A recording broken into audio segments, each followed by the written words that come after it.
ఎందుకంటే ఈయన గారు ఇప్పుడు ఈ పవన్ కళ్యాణ్ గారు ఈ ఆరోపణ సార్ మీద ఎందుకు చేస్తాడని నేను అంటున్నా. ఈయన దొంగ నా కొడుకులు, ఈయన గులాంగిరి చేసే సొత్తులు మరి సారు మీద ఎన్నో బండాలు వేస్తారు. ఈ సాధగన్న కొడుకులు ఎన్నో బండాలు వేస్తారు, సారు మీద ఎందుకు వేస్తారని నేను అడుగుతా ఉన్నా. నా కుటుంబాలను ఆదుకోవద్దని వేస్తారులా, లేకుంటే మా చెప్పుతోని కొడతా, మరి చెప్పుతోని కొడతాం. సార్ జోలికి ఎవరు వచ్చినా కూడా ఊరుకునే ప్రసక్తే లేదు. సార్ వెనుక మేమందరం ఉన్నాం. నా తెలంగాణ ప్రజల మీద ఎవరి మీద ఈ ఆంధ్ర ఓడు ఏ కన్ను వేసినా కండ్లు వీకేస్తాం. మళ్ళా జాగ్రత్త బిడ్డ.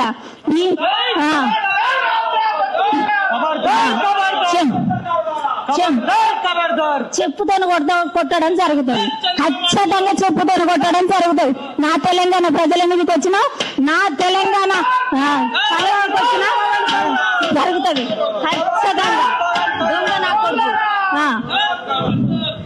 నా తెలంగాణ ప్రజల మీదకి రావడానికి హక్కు లేదు, అసలుకే లేదు. పవన్ కళ్యాణ్కి లేదు, మరి ఎవరికి లేదని నేను ఆంధ్ర పాలకులకు ఇక్కడికి రావడానికి హక్కు లేదని నేను హెచ్చరిస్తా ఉన్నా. ఇంకెవరి మీద కూడా ఇటువంటి ఆరోపణలు వేసిన దొంగ నా కొడుకులను చెప్పులతోని తండుతామని హెచ్చరిస్తా ఉన్నా. నేను ఇగో ఈ దొంగ నా కొడుకులు చెప్పుతోని ఖచ్చితంగా తన్నడం జరుగుతుంది.